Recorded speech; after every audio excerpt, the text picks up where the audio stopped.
La campagne de vulgarisation du Code minier révisé de 2018 se poursuit avec le module 6 portant essentiellement sur l'exploitation artisanale. Cette campagne organisée par la voie des multimédias à cause de la Covid-19 se poursuit au contact direct des intervenants dans le secteur des mines, des autorités, députés provinciaux, ONG et de la société civile. Pour atteindre un public plus large, le professeur Willy Kitobo Samsoni a décidé de poursuivre la même campagne au-delà de nos frontières lorsque les missions officielles le permettent, et la dernière est celle de sa mission à Genève où il a profité pour parler du code minier à la diaspora congolaise.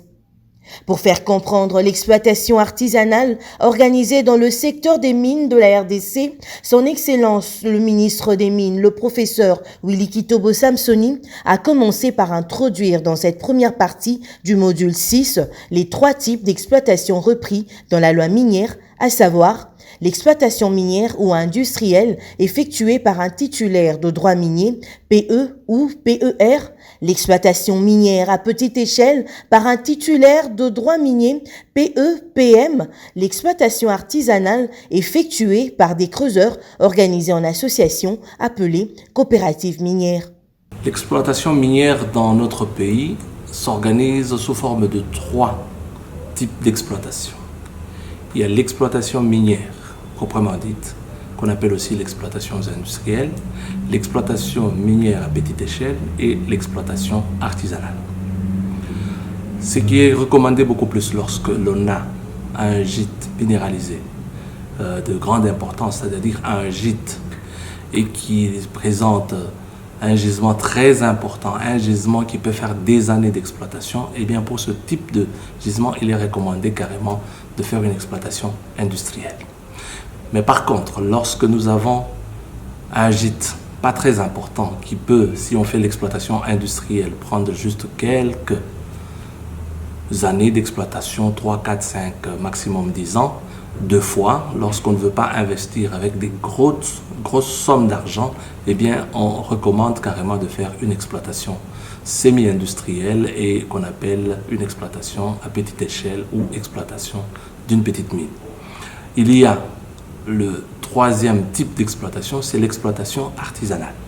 Cette exploitation-là, elle est réservée simplement à de l'exploitation sans utiliser bien sûr la mécanisation, sans utiliser même le processus semi-industriel, et donc une exploitation qui se fait à travers des creuseurs qui normalement par des petits outils qui sont par exemple comme des pioches, des haches ou je ne sais pas, des marteaux, etc.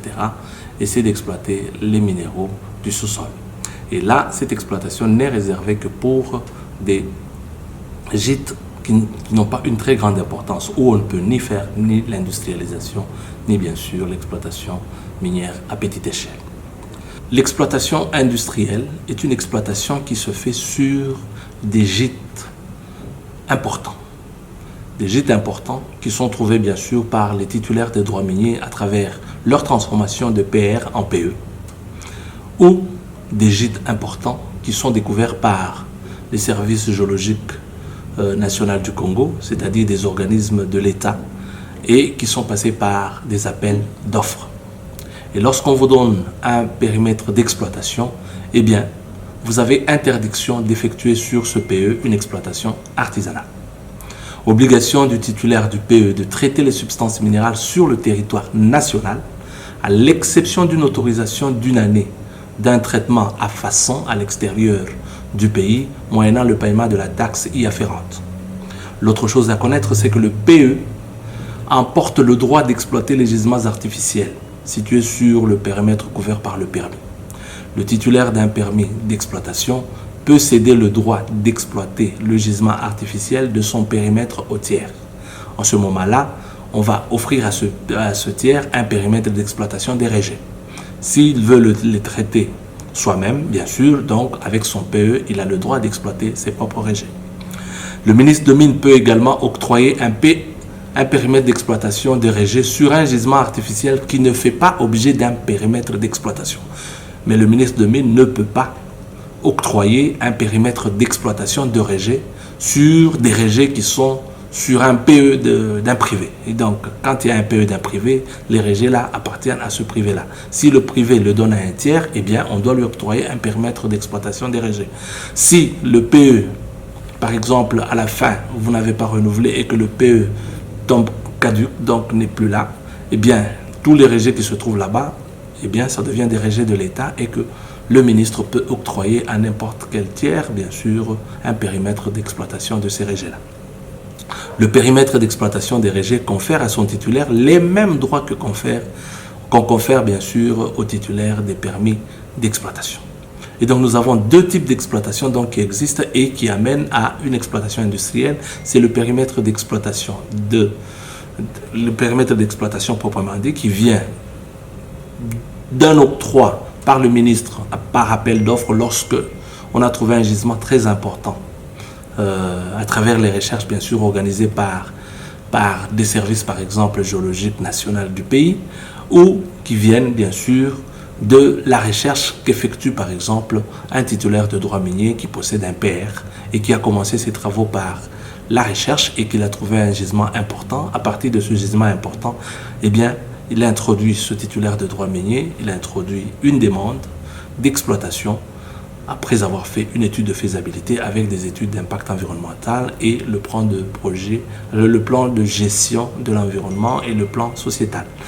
Et donc voilà en gros à peu près ce que l'on fait à travers l'exploitation minière industrielle et qui vous interdit bien sûr, comme on l'a dit, de ne pas faire une exploitation artisanale sur le périmètre d'exploitation. Le deuxième type d'exploitation, c'est l'exploitation minière à petite échelle. Et ici, je vous ai dit, cette exploitation est une exploitation sur des gisements pas très importants. Lorsqu'on a fait la révision du Code minier en 2018, eh bien, cette notion a été introduite pour permettre à certains petits gisements qui n'ont pas été exploités, vu bien sûr la certification du gisement qui montrait qu'il n'y avait pas beaucoup de minerais. On hésitait entre mettre par exemple une exploitation industrielle ou mettre une exploitation artisanale. L'exploitation industrielle ne pouvait pas se faire puisque c'est un gisement qu'on peut consommer en quelques années seulement. Mais l'exploitation artisanale aussi parfois ne peut pas se faire puisque par exemple on trouve que le gisement il est un peu profond. Et donc vous avez un gisement par exemple qui est à plus de 30 mètres. Et donc le législateur a trouvé quand même un juste milieu et décidé de faire ce que l'on appelle une exploitation minière à petite échelle. C'est une des innovations de 2018 où on a autorisé au ministre de Mines d'octroyer un droit minier dénommé PEPM, permis d'exploitation de petites mines. Et donc ça concerne les gisements des substances minérales ne permettant pas une exploitation à grande échelle, donc une exploitation industrielle. Confère article 98 de notre code minier révisé de 2018. Et donc quand vous regardez ce type de gisement, la recherche géologique qui peut être opérée par un titulaire de droit minier PR, lorsqu'il fait la recherche, eh bien, ce titulaire de droit minier peut arriver à la fin de certifier son périmètre de recherche en disant il y a un gisement pour moi qui n'est pas très important et si je fais de l'exploitation industrielle, ça ne sera pas rentable. Mais par contre, je peux faire une petite exploitation avec une petite mécanisation seulement et exploiter en quelques années pour peut-être rendre cette activité industrielle, enfin cette activité pour la rendre rentable et que je peux retirer un peu de l'argent là-dessus. L'autre chose, c'est est-ce qu'on peut faire une exploitation artisanale là-dessus, mais on trouve que l'exploitation artisanale ne sera pas bonne dans ce sens qu'on peut avoir beaucoup plus de bénéfices lorsqu'on exploite avec un peu de mécanique. Puisqu'il faut faire une découverture par exemple jusqu'à 30 mètres, 40 mètres et que le gisement a été trouvé un peu plus profond et qu'on ne peut pas faire une activité artisanale là-dessus, ce qui est interdit automatiquement quand c'est plus profond pour des besoins de sécurité par le législateur. Donc, dans ces circonstances, on autorise une exploitation à petite échelle. Vous pouvez faire du semi-industriel et même l'industriel. En soi, nous allons le voir dans la suite, c'est que lorsqu'on passe à la petite mine, l'État, dans ses innovations, favorise la petite mine avec un régime fiscal qui est moins important que le régime industriel. Mais pour choisir cette exploitation, il faut nécessairement démontrer que le gisement n'est pas un gisement très important. Donc la certification des gisements devient en soi la seule chose qui amène l'autorité à décider d'une exploitation industrielle, d'une exploitation à petite échelle ou d'une exploitation artisanale. C'est la connaissance du gisement qui nous permet de décider. Donc il devient très important dans tout ce que nous faisons avant l'exploitation proprement dite de certifier les différents gisements. Sinon, vous risquez d'offrir à un tiers une exploitation à petite échelle avec une maximisation des recettes de l'État faible pendant que le gisement est important. Et donc le ministre doit se rassurer que le gisement effectivement n'est pas important pour qu'on offre une telle type d'exploitation. Alors les gisements de PEPM peuvent résulter, comme je l'ai dit, des travaux de recherche entrepris par le titulaire d'un PR ou des travaux réalisés par l'État, soumis à un appel d'offres, bien sûr, conformément à cet article 33 du Code minier. Un PEPM peut résulter également d'une transformation d'une zone d'exploitation artisanale. Et donc, si on est en train d'exploiter artisanalement quelque part et qu'on a épuisé les minéraux qui sont de surface, on peut se décider de dire, pour aller en plus profond, il faut qu'on fasse une petite mécanisation pour enlever, par exemple, tout ce qui est au-dessus, faire une petite découverture. Lorsqu'on commence déjà avec de la mécanisation, eh bien, sous le plan de la loi, ce n'est pas pour une ZEA, ce n'est pas autorisé, donc vous êtes obligé de faire la transformation de la zone d'exploitation artisanale en une zone de petite mine. Et cette transformation-là doit amener d'abord l'autorité à fermer la zone d'exploitation artisanale. Et la loi, pour une coopérative qui est en train de travailler sur une ZEA, eh bien, lui donne cette chance de récupérer le permis d'exploitation de la petite mine directement, à moins que cette coopérative renonce à cette transformation. De la même manière que nous avions dit qu'un permis d'exploitation était un droit minier réel, un droit immobilier, un droit exclusif, cessible, ammodiable et transmissible, eh bien, le PEPM est aussi un droit qui est réel, immobilier, exclusif, cessible, ammodiable et transmissible. À la différence avec le PE, la loi minière, dans ses innovations, a exigé un minimum de participation au capital social des Congolais de 10% dans le PE. Mais pour le PEPM, eh bien, le capital social est fixé à un minimum de 25%. Et donc, tout titulaire de droit minier PEPM doit respecter cette condition-là, cette disposition de la loi qui permet à ce que beaucoup plus qu'il y ait de la participation des Congolais. Le PEPM peut être transformé, comme on l'a dit, en PE lorsque les conditions techniques et l'exploitation se justifient. Ça veut dire quoi? Ça veut dire que pendant que je suis en train de faire de la transformation, sur le PEPM, je peux continuer aussi à faire des recherches. Mais si les recherches géologiques montrent qu'on découvre que le gisement s'étend, ce gisement devient important, eh bien, la loi vous demande de transformer le PEPM en PE. Donc, de la même manière qu'on avait dit, lorsqu'on est en train de faire une exploitation industrielle, on peut transformer le PE en PEPM. Lorsque les conditions techniques et économiques montrent que le PE n'est plus économiquement rentable, on le transforme en PEPM. Et donc, de la même manière, le PEPM, lorsque les conditions changent et qu'on montre que ça devient un gisement important pendant qu'on est en train de l'exploiter, on doit le transformer en PE. De la même manière qu'on interdit sur un PE de faire une exploitation artisanale, et bien sur un PEPM, on interdit aussi de faire une exploitation artisanale. L'histoire nous a montré que la valorisation de nos ressources minérales devait passer simplement par l'activité industrielle. Nous avions commencé avec des sociétés étatiques. Mais avec le temps, dans des zones telles que le Kasaï, il était décidé de faire aussi de l'exploitation artisanale. Et cet aspect des choses qui donnait de l'emploi aux Congolais a amené le législateur carrément à étudier dans quelles conditions on pouvait faire participer aussi l'exploitation artisanale à notre population, qui n'a pas beaucoup de moyens et qui pouvait faire de l'exploitation simplement en utilisant, par exemple, sa force physique. Et même lorsque c'est des jeunes qui ne sont pas formés, le législateur a essayé de voir comment on pouvait les encadrer.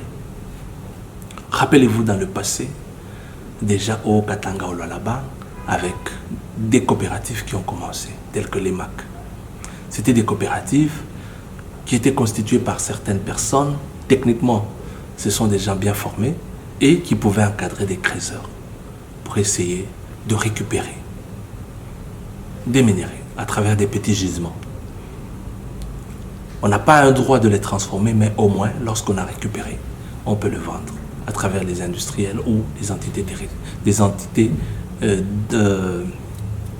on peut les vendre vers les entités de traitement, telles que la loi le reconnaît aujourd'hui à travers le code minier.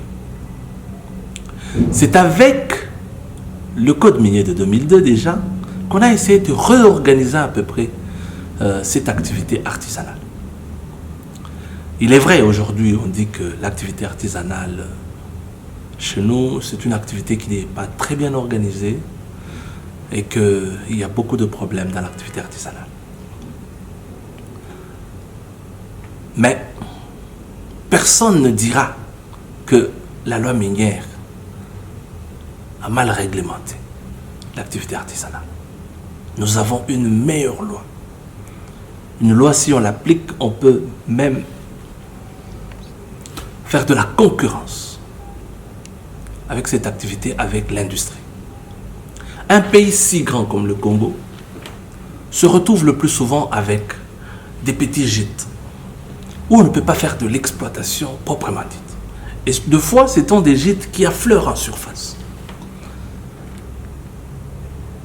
avec des pierres précieuses, avec de la malachite, dont on a besoin par exemple par les artistes pour faire leurs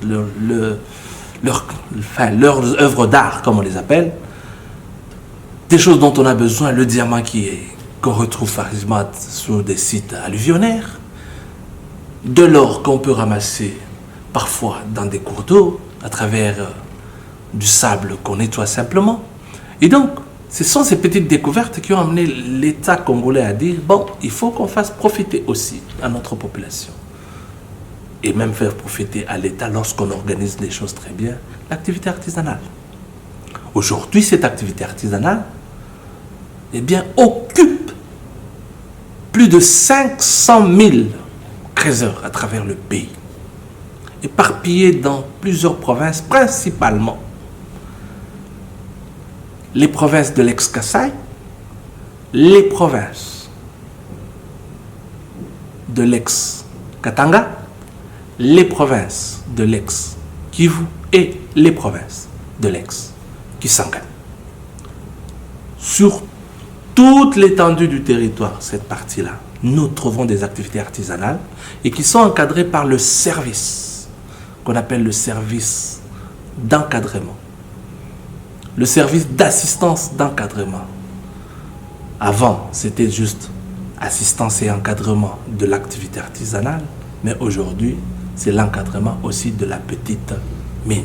Ce service qu'on appelle le SAEMAP est constitué par des techniciens qui assistent et qui les accompagnent dans cette exploitation pour essayer de les amener à exploiter de manière responsable, de manière sécurisée, et que cette exploitation ne soit pas une exploitation avec des problèmes d'éboulement, avec des problèmes de mort d'homme, avec des problèmes de manque d'hygiène ou de santé pour la population. Et aujourd'hui, on insiste même une exploitation qui doit se faire avec le respect des droits de l'homme. Avec ce que vous entendez en disant, une exploitation qui doit se faire de manière responsable, sans utiliser les enfants dans ces mines, sans utiliser les personnes vulnérables dans ces mines artisanales. Nous avons procuré des milliers d'emplois aux gens. Mais hélas, cette activité est une activité qui fait donner de l'argent aux gens rapidement, par des opérations simples. Mais dans ces activités, nous trouvons que il y a aussi des problèmes de sécurité. Les hommes armés à l'Est qui s'intéressent à cette activité, qui leur donnent de l'argent sous forme de l'or simplement ramassé plus facilement. Et donc, il y a des efforts à faire là-dessus pour qu'on organise ça. Mais pour que l'on comprenne comment organiser cette activité, il faut qu'on vulgarise cette partie. C'est la raison que nous sommes là. Nous allons un peu rappeler certaines dispositions de la loi pour que les gens comprennent, que ce soit les autorités des entités territoriales décentralisées, que ce soit les autorités de la province et même les services des mines, des ressorts qui se retrouvent dans les provinces. Puisque l'application de cette loi que j'ai dit ici, qui est une meilleure loi normalement qui organise l'activité artisanale, peut faire des grandes choses dans notre pays sans que nous n'ayons des milliers d'industries et faire même de la concurrence entre l'industrie et l'artisanat.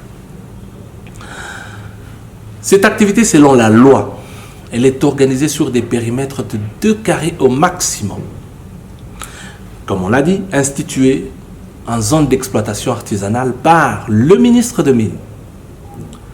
Eh bien, c'est institué simplement sur des périmètres miniers où les facteurs techniques et économiques qui caractérisent les gîtes des substances minérales qu'on trouve là-bas ne permettent pas d'assurer une exploitation industrielle ou une exploitation semi-industrielle. On ne peut pas instituer des zones d'exploitation artisanale partout pour protéger aussi, bien sûr, cette valorisation qui passe par l'industrialisation et qui procure beaucoup plus des moyens à l'État, les moyens dont on recherche pour sa politique. Les zones d'exploitation artisanale sont instituées par voie d'arrêté, mais après avis, soit de l'organisme spécialisé de recherche de l'État, ça veut dire le service par exemple géologique national du Congo, après avis du gouverneur de province ou du chef de division provinciale de mines, et ça peut être même par l'avis de l'autorité de l'ETD, ça peut être de l'avis aussi du cadastre.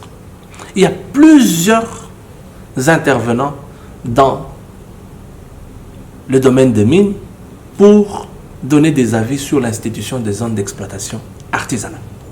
Lorsqu'on institue une zone d'exploitation artisanale, eh bien, ce n'est pas un droit minier comme le PE, les PEPM qu'on donne à quelqu'un. Non. C'est juste une zone où on dit on peut organiser de l'activité artisanale qui reste un périmètre minier de l'État. Mais sur ce périmètre minier de l'État, la loi demande à ce qu'on puisse attribuer la ZEA, autoriser la ZEA, s'il faut très bien le dire, à simplement une coopérative minière pour faire cette activité artisanale. Et quand on attribue à une coopérative, la coopérative ne fait pas la recherche. Sur cette ZEA, l'organisme spécialisé, par exemple le service géologique, peut continuer à faire de la recherche géologique sur cette zone d'exploitation artisanale au même moment. L'encadrement sur cette même zone se fait par le CEMAP. Et donc sur la zone d'exploitation où on autorise à une coopérative de vrai, eh bien, il y a des services qui sont là, qui travaillent aussi, et qui sont le CEMAP.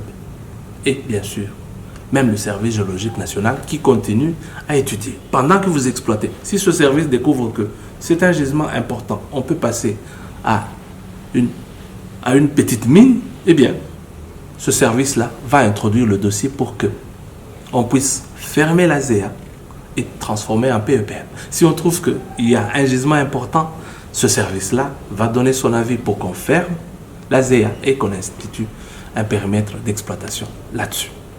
Et donc, la ZEA n'est qu'une zone d'exploitation qui n'interdit pas que la recherche continue et qui peut amener à d'autres droits miniers là-dessus. L'organisme spécialisé de recherche, donc, est un service très important du ministère des Mines qui permet de continuer à étudier si les zones d'exploitation artisanale sont viables, puisque c'est cette recherche qui permet aussi d'orienter tous les creuseurs dans le sens en disant si nous allons dans ce sens, le filon est le bon, si nous allons dans ce sens, c'est bon. Et le service de CEMAPE permet de suivre sur le plan technique pour voir dans ce sens c'est plus dangereux, dans ce sens c'est ceci, vous pouvez aller comme ça, etc. Donc tous ces services travaillent au même moment, bien sûr, avec les autorités de la province, à travers le ministère de Mines provincial. Alors, en parlant des coopératives, donc il n'y a que des coopératives qui peuvent œuvrer sur des zones d'exploitation artisanale. Les coopératives, ce sont des associations. On les appelle une société coopérative, mais qui regroupe des creuseurs. Et les creuseurs, retenez-le, ce sont des personnes physiques majeures de nationalité congolaise qui ont demandé une carte d'exploitation artisanale chez le ministre provincial de Mines. Et selon la loi, le ministre, lorsqu'il vous donne cette carte, vous pouvez adhérer à une association qui est la coopérative minière pour essayer de faire de l'exploitation. Et lorsqu'on vous a donné une carte d'exploitation artisanale, cette carte d'exploitation artisanale n'est valable que dans cette province.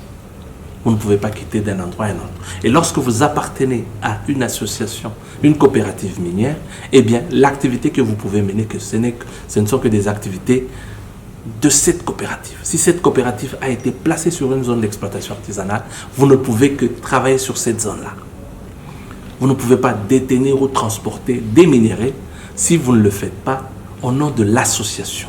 Et dans la traçabilité des minéraux, vous devez n'avoir que des minéraux qui viennent de cette zone-là. Alors, la coopérative minière qui exploite une zone d'exploitation artisanale sort des minéraux, mais n'a pas le droit de les transformer. Cette coopérative doit vendre ces minéraux. Et selon la loi minière, la coopérative ne peut vendre des minéraux qu'à des négociants, qu'à des entités de traitement, qu'à des comptoirs d'achat ou des organismes créés par l'État. Le cas de l'entreprise générale de cobalt, on vend à cet organisme de l'État, créé par l'État pour acheter des minéraux.